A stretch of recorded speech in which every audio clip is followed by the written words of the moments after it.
welcome back to another episode of Three Things on Thursdays. I'm Crystal. That's right, you stumbled upon me talking about three things that I have been reading, watching, and listening to this past week. I make videos about content that I consume, and then you consume this content. So many layers to this thing called life that we're living right now. The album that I've been listening to this past week a whole lot is by a band called Maine.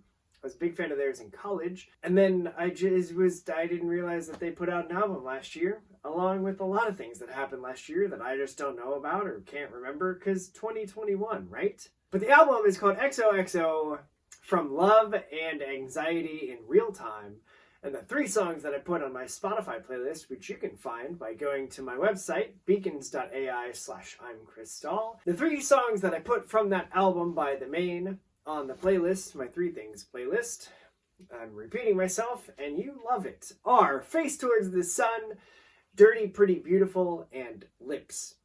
Super catchy, they're super upbeat, it's got all the fun energy of pop punk, and yet the lyrics are cleverly written, and I appreciate that. So those are the three songs that I hope you check out on my playlist this week, and join me in listening to some pop punk deliciousness. Now, the thing that I've been watching this week is really the thing that I watched last night. I went to Columbus to watch the Blue Jackets play the Calgary Flames, and I wish that game just went up in flames, because it really did for the Jackets. It was terrible. They lost 6-0. The Flames had like 64 shots on goal in regulation, which is insane. Good grief. I'm really hoping that the Jackets get a bounce back tonight against New York, but New York's been on a roll, so I don't know that it's going to go well for them tonight either. But I got this cool shirt and didn't pay anything for it, and so that's a win. But that's what I watched this week, is live hockey in the flesh, in the person, because I love hockey. Now, the book that I read this past week, and I can't believe that I actually finished it. I didn't think I was going to finish it this week, and then I did. It's a throwback. Sometimes you just need to read 90s era X-Men books. Am I right? That's a whole mood for me. And so I tapped into it this week, and I read The Origin of Generation X, Tales of the Phalanx Covenant. It was a crossover. This contains 10 issues in this volume.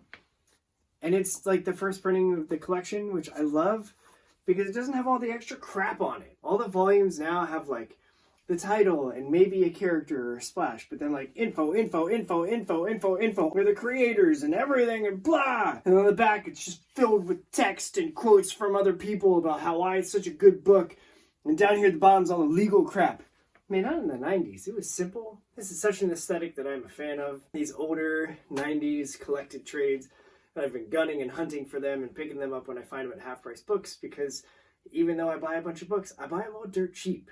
So the more you know. But anyway, this is a crossover between X-Men, between X-Factor, between Excalibur, and then it ended with the first issue of the Generation X series, which I freaking loved. I used to have a mail subscription. I just would walk out to my mailbox and boom, there's a comic book, and it was the best thing for me. But this is filled with so much of everything that I would want. And when I think fondly back about reading comics as a kid, I'm like, that's what's in this book.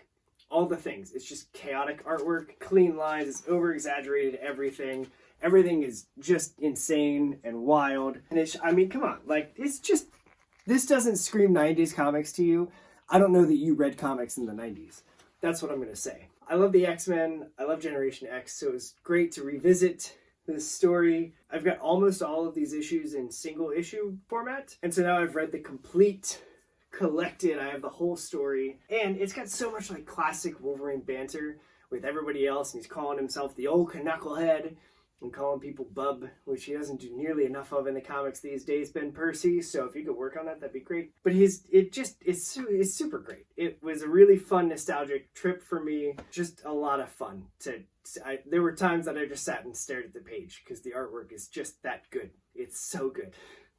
They knew what they were doing because, the X-Men ended up being the highest selling series for Marvel in the 90s. Fun fact, if you didn't know that, there it is. There's your fun fact for the day. But those are three things that I've been reading, watching, and listening to this past week. I'm going to leave you, though, with this classic line classic line. Wolverine swoops in and they're about to save the day, right? And he says, the X-Men are here and we're down to kick butt and take names. Ooh. Zinger of dialogue. But not for Beast, because Beast says, I wouldn't put it so crudely. And so I'll leave you with this line of Wolverine amending his battle cry, saying, okay, Beastie, let us pummel these louts severely about the head and shoulders, and I hope you do just that this week. I'll talk to you next week.